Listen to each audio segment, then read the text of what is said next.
Good evening, good evening, good evening. What a great day to be alive. What a great day to be a Christian. Uh,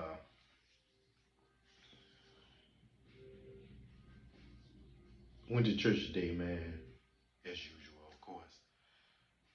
And talking about when God tell you stuff, man, that you can't foresee the ending, or you can't foresee. He give you directions and don't even give you the end result. Tell you to go. You don't know why you're going. You don't know why you're there. You know, and he also mentioned that people not gonna listen to you if it ain't work. If you can't testify yourself, like I can't tell you about he's a healing God if he hasn't healed me from anything. I haven't had a sickness that he hasn't healed. I can't tell you that he's a trustworthy God if I haven't trusted him in things, man, that I could not foresee and I could not understand. And then show you the end results. And I'm here to tell you, he's a magnificent God. Like, it number one, man. First of all, these videos. Number one, I've said it. If anybody was still watching from the beginning of me doing these videos and stuff like that, I do not know what I'm doing. To the point that I'm supposed to meet somebody so they can edit my videos and show me how to, put the pop to it, and the words and all of that stuff like that. As you see, these are raw videos, you know, and I'm not the most scholarship, Bible scholarship. I'm not I'm a street dude since 14. That's what I did. I sold drugs all the way up to 42, and I'm 47. Actually, I'm gonna know. I'm not even gonna lie to you. I sold drugs all the way up to last year, you know, and used drugs periodically because I've always followed God because of my father. Now I got an amazing father that I couldn't ask for anything more, because even in the projects, a lot of us that were standing out there couldn't say the same thing. They didn't have an active father. I have an active father. He's still there. I talked to him the other day, and he is Jesus bound. Like, one thing I'm gonna tell you that my dad installed in me is you gotta be about what you're talking about. Like, you can't sit and say you this and that and you're not doing this and that. It has to show and prove. It has to line up. But what you're saying has to line. That's a man. That is a man that stands on business. So, and I always used to say, man, a lot of my enemies come from me being who I am. Like, if I say this is who I am, people gonna back check and all of that. 50% of them will get mad because they find out it's real. If I say this is what I used to do and this is what I was into, I used to do this and that, and they go back check it, man, it's real. It's what it is. And but these videos, man, every every since he told me to do them, I was in an office. I was living in an office 2 years ago in this very city. You know, God told me to come out here. I didn't know why. Like, I'm telling, listen, I lost my son, and I was like clouded. Like, I don't know what to do, where to go, And this is the thing, though. He chasing the ones he loved. He's been down on me years. I'm talking about when I turned over. I lost my best friend and a friend at the same time, right? And the feds, the police was down on me. Everything, you know, just like I said, the it's always, I say it all the time, the first hour of the movie Everybody loved the first hour of the movie. If it's paid in full, man, they get money, they come up, all of that is interesting. But that last 30 minutes is where the rubber hit the road and everything hits the fan. That last 30 minutes of the movie, man, is the roughest. That's the downfall of all that good glamour and everything like that. So in my life, man, the bottom of '03 was that 30 minutes, you know, and I was on the run, you know, I was in fear. I had dreads, they were falling out because I was where I mean my stress level was so high. I ended up in a North Carolina jail where there was no Richmond, Virginia, where there was nobody there, and it was a four-man cell, you know, and the jail was so small, right, that and it was country because we was in Henderson, North Carolina, you know, and the TV in there was one of the inmates. That's how small this jail was. The deputies and the inmates knew each other firsthand where they lived at around the street. You talk to Pepper Ann, you talk to Joe, you know, all that type of stuff, man. And when the inmate leave and he want to go with his TV, he takes the TV. Now we don't have no TV in the pod, right? So that's how small. And I remember I was so lost, man. I was so lost. Big bad, well, little, because I was always little, man. I, 5'5", no more than 115 to 120 pounds, right? Running around in those projects, man, going crazy. And we was at this back check it, whatever the world, whatever Richmond would say getting money was, that was going on. And some say legendary with me, it was like turmoil, you know. I remember days, man, sitting there just how to get out. I mean, I'm talking about at a point that most people would be like, man, this is what it is. This is what I live for. Woo, woo, woo. Because my father has installed Jesus in me young of age. So the stuff that I was doing was total contrast to what I know. You know, I was working for Satan.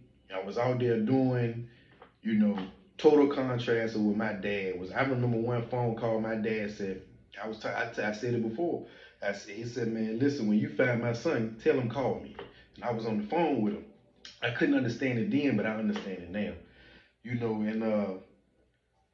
and Proverbs 3, Proverbs chapter 3, you know, and I remember sitting on that bunk and looking out that window, and it was a leaf that was falling.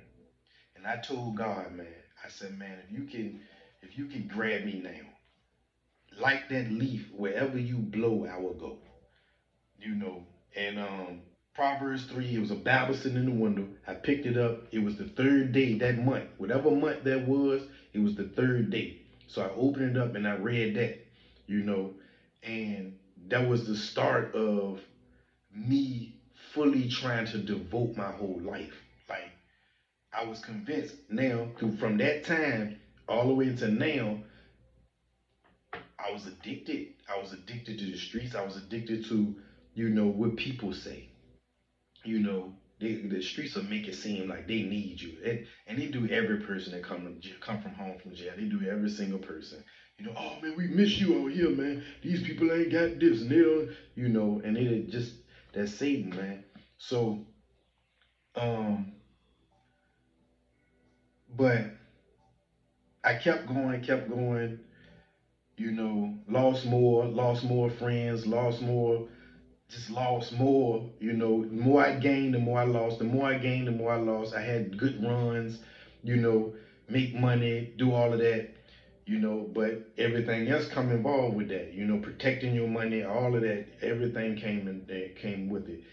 But then after losing my son, you know, because I was even in jail doing Bible studies, I would, you know, do all of that because I was always in something that I needed him, man. Like no matter how much on the streets I felt invincible, but when them police got their hand on me, man, now one thing I can stand clear and stand testing 10 toes down. I've never told on nobody. Nothing snitching is not in my category. You know, And I stand on that. I don't care. You go check, fact check. I don't care what you do, But so that always gave me a room to keep going back. And but when I would get down that building, man, I knew I needed him. You know, I knew I needed him.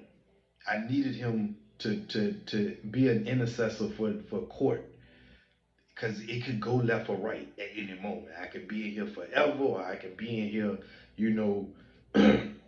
And it's crazy, man. I truly believe that my father being so prayed up, man, is what broke the shackles, man. That I come home, and plus, of course, I knew the cheat code.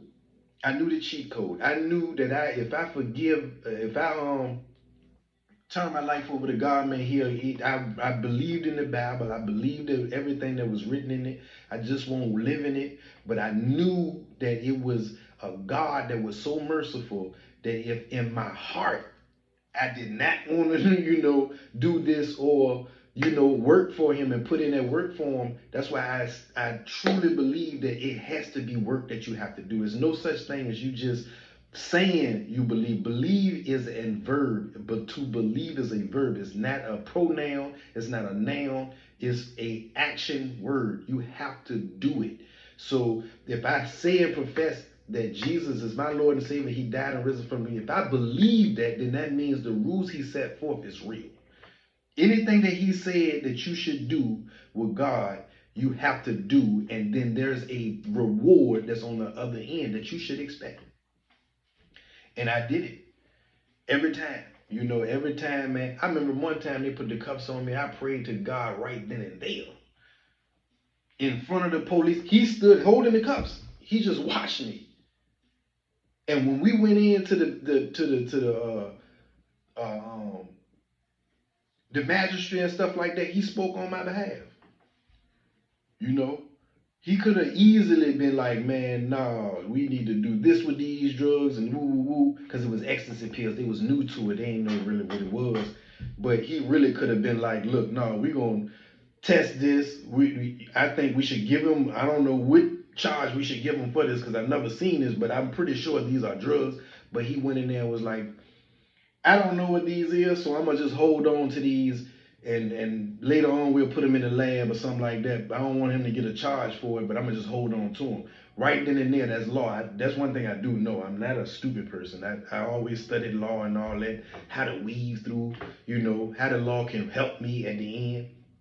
Such as if you get locked up with enough that looks like possession with the intent, but as long as you keep $99 on you or less, then they couldn't hit you with the intent or the way it was packaged. You had to have it whole. Like, I don't care if it was this big, but as long as it was still whole, I can still say I'm a user by law. They would have to prove this is with the intent, and then no drug dealer with this much drugs gonna have on nothing but $99 on. That was law of Richmond, Virginia. So I made sure that possession is 9/10 of the law. So now, what I used to do, put it in the trunk, ride around, scare everything in the trunk. So whenever you call for whatever you wanted, I would pull the car over wherever on a back street or something like that. Get out the car, pop the trunk like I'm just going through the trunk, put the scale on there and break it down and put it on there and bag it up and go to my destination. So the only thing that's on the inside of that car is what I have for whoever I call, who called for, to make it from there to there. Boom, give it to them. Now get the money. What do? Give it to my baby mama, or give it to the girl that's driving, or she is driving. Because they don't stop females for some reason. The girl is driving, you sit in the passenger side, all of that. I just thought I was so smart. But look, so at the end, they would that last bid, man, they didn't want to. He even said it in the courtroom. He was like, Mr. Moses, always get a lawyer and get everything amended down to simple possession. But judge, I do not. So the judge even said, well, that's double jeopardy. We're not here for the other cases. We're here for this one. That was just a smoke screen. But they was in cahoots. They railroaded me. I did 4 years on a charge and only carried a year and 2 months. but it was all in the grand design of God. Because if I didn't, I'd have just been back out there, with the same baby mama. We'd have just revved up some more, however, but anyway, fast forward to, you know, losing my son. And then I was so lost, like I lost, I lost a female that I did. My baby mama, that was a relationship, man, that he had to sever me from, but I'd still been in the streets. Um, then I lost my cousin, man, and I think he knew that that was set like a spot that he needed from me now, because my cousin won't really into anything, man. Like he won't. I didn't consider him as one of me. Like he wasn't really into violence, or he was a real laid back cool dude, man. So he got killed, and then my best friend got killed when I was locked up. You know, so he was like cutting, pruning, all this stuff that kept me connected to keep on wanting to do. And then my son, and I never forget, I started growing my dreads, and my son was like, he was hyped because he always heard stories of me doing what I was doing out there with dreads, right? So he was like, oh, there you go. What they was talking about, so then he took him, because that did fire me up, man. I was back in it, taking trips, looking forward to, taking him with me. So he told me, and this is crazy because my dad called and he was like, man, what do you think you need? Because everybody was so used to me being independent and being strong and didn't need nobody for anything, because I was making my own money. I was helping so many, and I was just being me, you know. So I was down from that to the point that I squandered away all my money, you know, and I was lost, man. So many people that was in my circumference, such as my mother, my father, my sister, was trying to push me back into me. I know because just because I lost my son, that's one thing I had to learn. Me losing my son is not the fact. I wasn't the only one that lost him. He had grandparents, he had other parents, he had brothers, sisters, everybody else lost him. But to me, it was personal.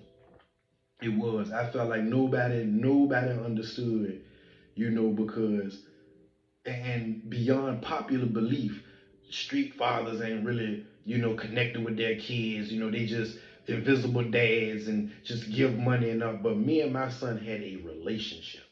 See, that's the difference. See, a lot of people, I lost my son too, man, but it ain't hold me back. I kept on going, and they talk like it was nothing, like, because their relationship with their son won't the same. I don't care how people feel, that it's just real. The relationship won't the same. That was my son, man, and that was my friend. You know, we had a bond. We were, man, Batman and Robin, So, um,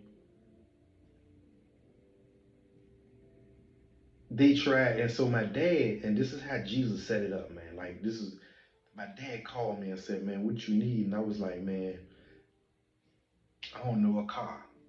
Maybe something to drive, man, so I can, get back into things, man. Probably get me a job, or, get moving around, because I used to try to get my footing, but I always had to use somebody else's car. Then they have demands on it, got to pick them up then. And as soon as I get motion going, and got to go pick them up, got to go do this because it's their car. Then they got to use their car. And then, you know, but, and then come to find out it was for micromanagement because I was dealing with women. This was micro, because they ain't trust me that far. But anyway, um,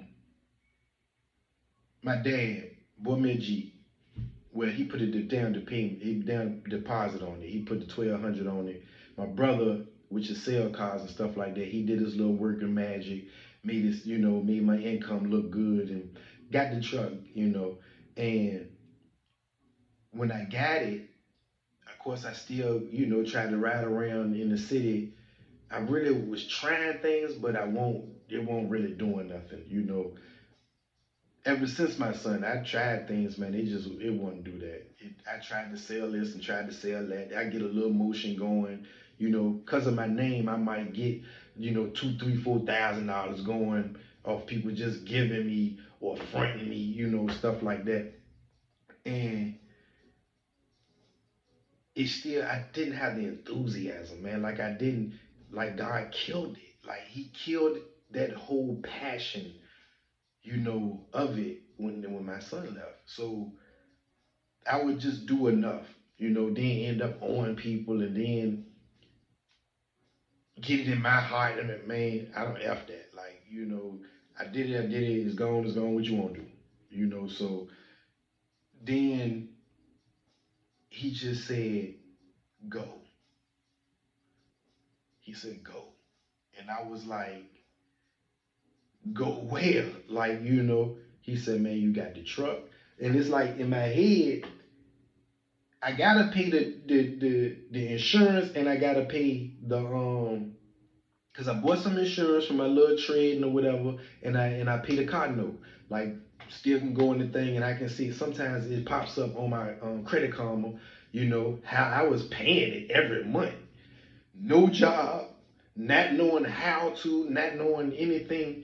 You know, but was paying it. You know, so but that was because I was in the city. Like I could figure out $500 a month. I could figure out well actually two 750 because it was two 250 for the insurance and it was 500 with 480 for the car note. So I can inhale 750 like it like they say money grow on trees. I used to say it used to do for me, you know, but that's my city. I can come up with 750 a month, you know. So boom, but he said go. So in my mind, I'm like, man, if I leave my city, how I'm gonna pay my car note? How I'm gonna pay the like I don't know the ins and outs. So it had got to a point where the voice became stronger and stronger. And it's not because I was getting in trouble or somebody was looking for me or somebody was trying to kill me or police was looking for me. At this time, I had my license. You know, I was off probation. You know what I'm saying? I'm free to go. Like I can go wherever, you know. And so honestly, I didn't see a reason why I should go anywhere, you know, but he said go. So I'm like, go where? So originally he told me to go by myself. But because I was so, you know, I wanted somebody with me. Like I wanted, so I told the mother of my child, she just had PJ, you know, and I'm like, well, look, man, I'm ready to go. You know, she was like, go where? Honestly, she was like, well, go where? And I was like, man, I don't know, but I'm ready to go. You going or you ain't? And she was like, well, yeah, you know what we gonna do? I said, I don't know. Just pack the stuff up, pack minimum. You know, we just gonna put enough in the trunk. You know, put his car seat in the trunk, and we just gonna drive. So we did. We got in that truck. She came with me, and we ended up in Texas first. And when we ended up in Texas, we ended up in Arlington, Texas, right? Nobody's there. We there. We went there. You know, she had got some no, because the cuz bucked on the income tax money. You know what I'm saying? So I had a little bit of weed left. I sold every basically liquidated everything that I had, and it all turned out to like 2,700, right? Even gave away the TVs, stuff like that. Try to sell a couple of things and shoes and stuff like that to build up as much money as we could. So then ended up with 27. So we went out there. We went and got a hotel room for a week. You know, see how much it cost for a week. Got a hotel room. Then I ran into a dude from Louisiana, from Shreveport, Shreveport, Louisiana, and he told me about some thing app or something you can get on that find you jobs and stuff like that. And I got that. and we were trying, and then I had the laundry thing on the app. So a little laundry business on the app where you go pick up laundry, wash it, turn it back into the people. So we tried. But deep down, God was like, no, go further. And I was like, well, we just got stuff going on here. He was like, I didn't even tell you to bring her. Like, I didn't even, so slowly but surely things broke down and everything. Lost my car, total wrecked my car. So now we're homeless. Like he had to break me back down again so I can do what he wanted me to do. So end up sending her back home because we homeless now. We ran through the money. We couldn't really do anything with no car in no Texas. So I called my brother. I was in my mother's house. Called my because she lives in Texas, but she wasn't living nowhere near Arlington. So ended up at her crib, sending my baby mama back home, and then called my brother. My brother was in the Navy, based in California. So my brother normally is not a person that I don't know. I never needed him. I never needed people, so I can't even say what kind of person he was or whatever.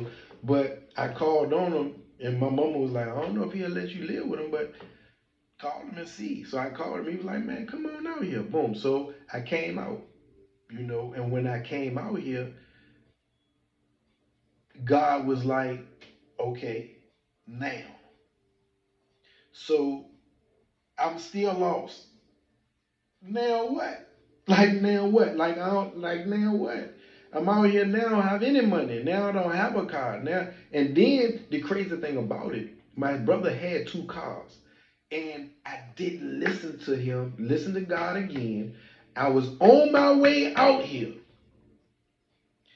And my baby mama had the pastor of a church call me and tell me come back because what I think God telling me is not what God is telling me. A pastor told me this, right?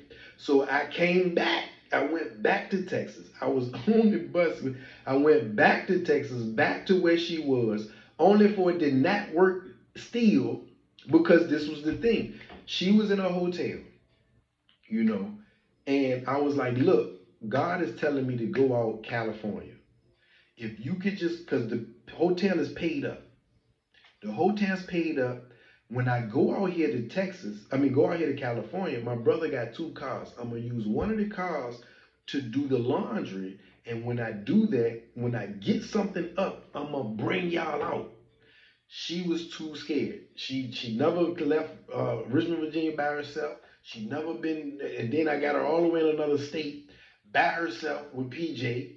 And yeah, she did. That was too much for her. Like you took me from my home, and you took me from. And it's crazy as I'm talking about it. It sound like the people of Israel, man, when Moses brought them out of. But she was like, man, we weren't living good, but I was living like the house won't spectacular. Things won't. But I won't by myself out here, not knowing how we gonna eat him. And I'm like, look, man, I'm gonna take care of it. I'm gonna send money. I'm gonna make sure you good. So she got the people to call me. She went to the church, had the people call me. I came back. Came back, put her on the bus because then it didn't work. End up putting her on the bus and sending her home.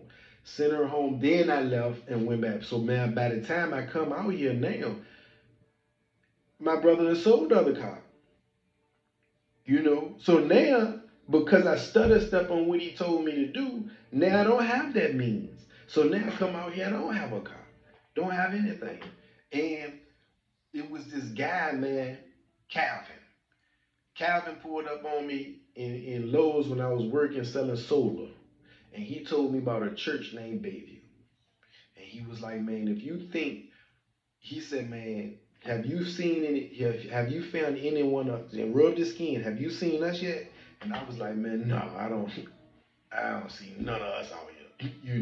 He was like, well, look, man, it's a church called Bayview, you know, and I'm telling you now, man, you know, to survive, you're gonna need us. You're gonna need a place where it's better together. Like it's a bunch of us, man. And I was like, okay, cool. What he was like, Sunday, man, if you ain't doing nothing, come out to that church. So, and first he asked me, was I a Christian? That was the first thing he said. And I was like, yeah, man, like God led me out here. I don't know what I'm doing, don't know what. So when I came out, I went to the church. I went to that church and they blessed me. They gave me a job. They did, and everything was going on the path it was. Now, how do I get to this point of the videos, right? Well, my brother moved because he got stationed up there in LA. And God was like, no, you're not going with him. You got to stay here.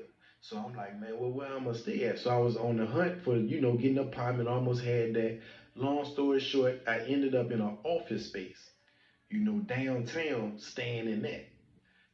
I was staying in an office space, you know, but it was mine. It had enough room. I had a place. I had I got um,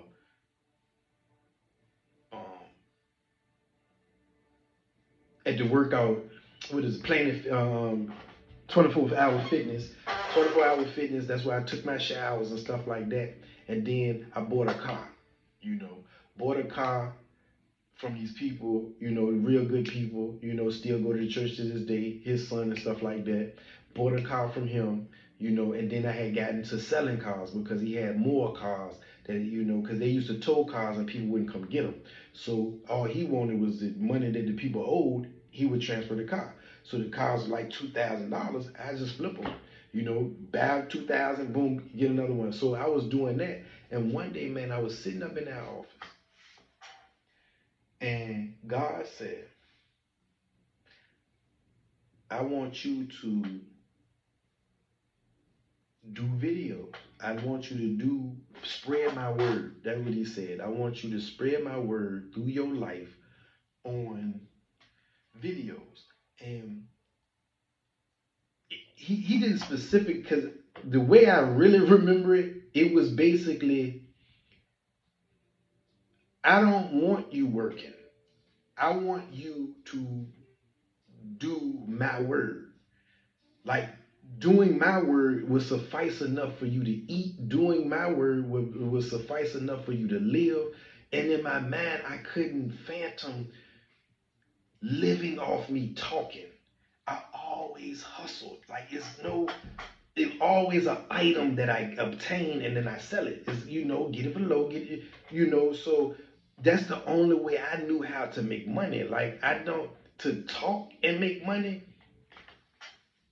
And then man, it was this dream that he gave me a long time ago. And then that dream started to resurface. And it was me standing behind a curtain, a big curtain, and it was people behind me. We all got suits on, and it's a glass podium on a stage. And when I come out, they say, "Are you ready, Mr. Moses?" And I step out there, and it's an audience. And I put my hand up, and everybody's clapping. And when I put my hand up, they stop clapping, and then they sit down. Now, the details of the dream is these people have suits on. It's giving me they are people of power. Like they have motion. They are people that can really make things happen. And they're wanting to hear from me. And once they sit down, the dream cuts every time. So in my head, I can't put these pieces together because I still can't to this day. I don't see how I'm gonna get from here. Look at me to there. So and what happened, it was, I don't know how it was. Somehow I was on YouTube or something. I don't know what was going on. But I reached out to a woman of God. I was seeing her on Facebook. She from the same project I'm from, and she was turned out by Jesus, always professing, doing woo woo woo. And then God was like, man, that's what I need you to be doing. So I'm like, well, how? Like, that's not what I want to do. How? So I even reached out to her. I reached out to her numerous times. We used to be together, you know. I reached out to her before, and she never answered and stuff like that. But this time I reached out and I said, man, how can I do a channel? Like, how can I have a platform? Like, how do you do that? You know, and she immediately responded and showed me, told me, go on YouTube, make you a channel, and she step by stepped it and made the channel.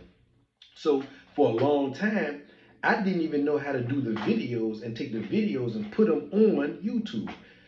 Like, he was telling me to go get this and these servers and this and that. And dude was like, yeah, man, you could do it on it, but it's gonna take a long time for the video to get from there to YouTube. So God was like, dude, so this is how I know that he wanted me to do them, because once I do a video, things will happen. So things will happen.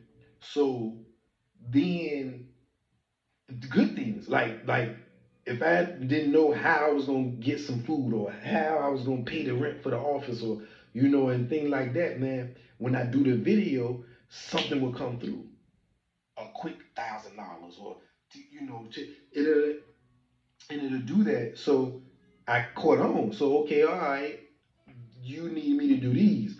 So if I do one every day, then so that's how I started doing these. And anytime I skip a day, yeah, things will go crazy, get out of whack. And then I keep on. So right now, I've been doing these for almost 2 years now. So that means 365 plus any other days. So roughly around, I got 500 videos of this because I'm doing them every day. I don't care if I know what I'm talking about, don't know what I'm talking about. Long as I'm reading in that Bible and whatever he give me from my heart to say on this thing, I will do it. I don't care. Even when I went back home, relapsed, started trying to do this and that, and still, I will still have to do these. And I meant that I'm going to do them, and I'm going to keep on doing them. So, but I don't know the outcome. I don't know the ending result. I don't know if these ever be become famous or if people ever, like even when I told the mother of my child, she said, she said, I think what he wants you to be is a preacher. Now, the vision that I had necessarily don't say that I'm a preacher. But one thing that she said is people that have done channels that caught fire and then they started churches from here. So, but in my head, I gotta go to school. I gotta go to school to learn more and so I can be,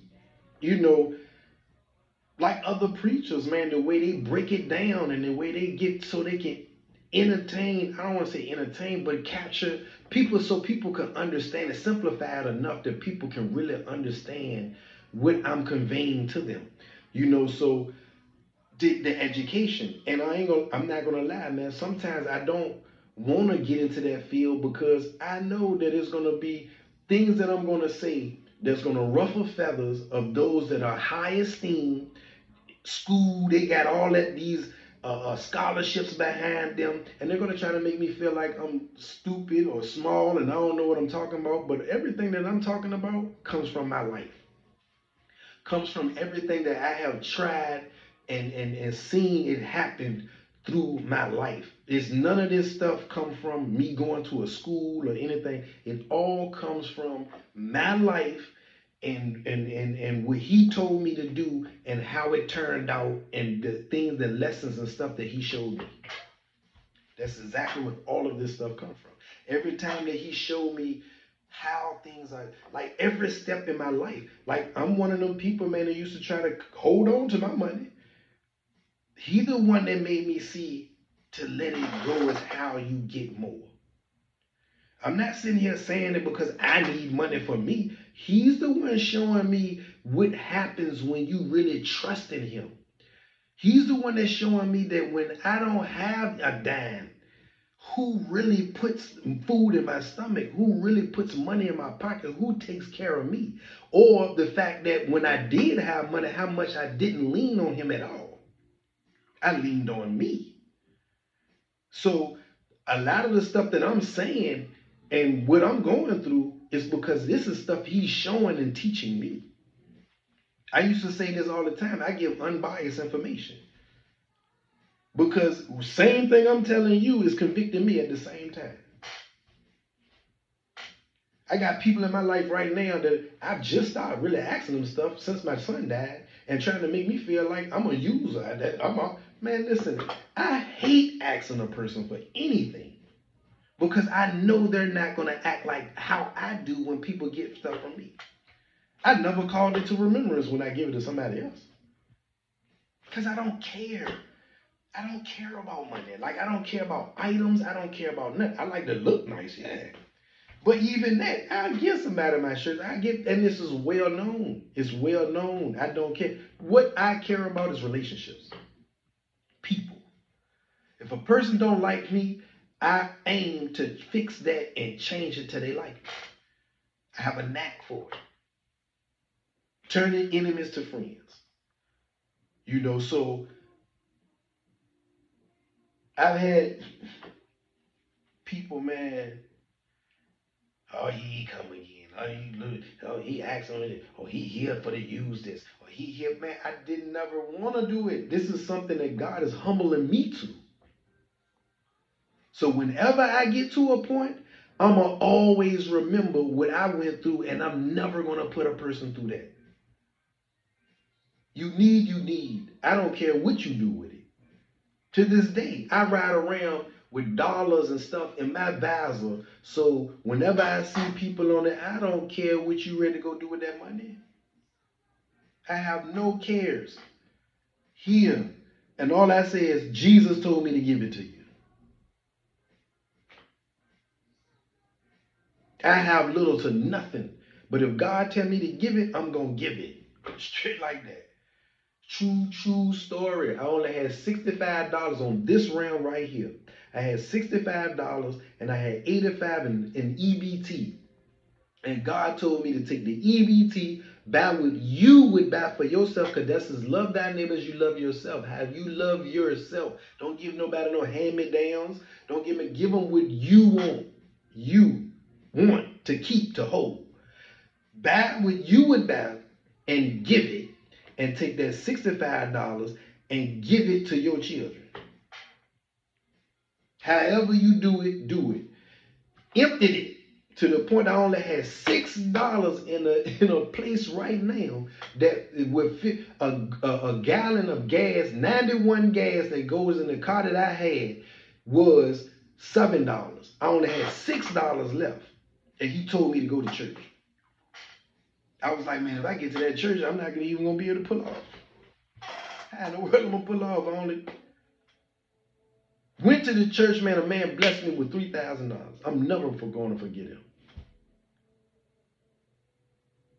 from doing that. So it's nobody's going to ever come to tell me that, oh, you just trying to tell people to give what he did. No, I'm doing this from experience of what God has shown me and what he will do. That man don't know me from a can of paint. Told me. He said, man, pop here, right? Last time you was here, weren't you going to, yeah. He said, man, what's going on with you? I said, man, and here go me. If I tell you his name and you go ask him right now, he will tell you the same thing I said. I said I was good. $6 in the tank, don't know how I'm going to get him. I told him I was good. That's my pride. I don't like asking people for nothing. So if I came and asked anybody for something, that was my last. God broke me down to a point to say, man, you better open your mouth. I said, man, I'm good. He said, man, you good. He said, man, listen, man. God told me to ask you, are you good, man? I was like, yeah, I'm good, man. I'm good. I don't know why I'm good. He said, listen, do you want to talk? One-on-one? Different round people? I was like, man, so when we got from round, and it's this voice in my head like, man, listen, stop lying. I said, well, listen, man. Look, God is gonna work it out, but no, man, I'm staying in the car, I'm doing this, I'm doing that, woo woo. And he was like, well, look, if what could 2,000 do for you right now? He said, could 2,000 get you out your car, get you a crib, get it? I say, yeah. You know, he says, so okay. So when he tried to give me the 2,000, it was complications with the Zelle. I always had the business account, and I always had the business. Now that's one thing that was established. I had to establish the business before leaving and coming. See, that's the thing. When I was in that when I started these videos, and I was up in that office when I was here the first time, I got lonely. I got homesick. I didn't see the whole plan through, and God was blessing me to the point that when I left, it was people saying, "Man, you left before the miracle. Like, what? Why did you leave?" Two people told me, man, God ain't never tell you that, and he didn't. When I went back, man, I wasn't supposed to be there, dog. At all. I was not supposed to be back in Richmond at all, and God let me know every day. Every day. I was so much on a financial restriction, man, that it was nothing I put my hand, I couldn't put my hand to the plow for nothing. It was going to yield no fruit. None. So he said, so I said, well, my phone's dead. In order to charge the phones, I gotta turn the car on. The car don't have no get. I put $6 in it, ain't even moved from E. So he said, well, look, what we're gonna do is we're gonna run this car, man, until this blessing get through. He said, man, this is how you know that this blessing Satan do not want you to get, because it's hard to get it. He said, but we're gonna give it to you. And we sat up in that car, we kicked it, and he tried to send, he said, I'm gonna do a test run, and he sent me $1,000. It seemed like it ain't come through. So he said, all right, well, we're gonna do this. Apple Pay, I'm gonna send you 2,000 on Apple Pay. He sent me 2,000 on Apple Pay, and then it popped up on the other 1,000 popped up. He said, well, now you got 3,000. He said, now take this. He said, you don't got to give it back to me. The only thing you have to do is when you run into another person that's like this, because he going to send them, you do the same thing. See, that's love thy neighbors, you love yourself. That's the same thing. Because look, man, that's why no one can tell me different about my God. No one can tell me different about how to perform or how to do those scriptures and that word, and how to, like, I truly believe that if I was still smoking, still drinking, still doing everything, still running around cussing people out, ready to fight, ready to shoot somebody, if I was still that type of person and still trying to hustle, still trying to womanize, if I was still that type of person, this would not be going on. Full dedication comes with great blessings. Half dedication comes with basic blessings. So even if you think, oh man, he blessed me with, with your half dedication, imagine what he would do with full dedication. Ran over my time. I try to keep it in a joint, but I was compelled, man, to really talk about, and look, this is just the beginning. Because, man, I got so many more testimonies that I could do this for an hour. I could do this 2, 3, 4 hours. I'm gonna break it down because I'm gonna get the next testimony on the next one, and then I'm gonna give you the other testimony on the next one, because some stuff just happened a couple of days. Man.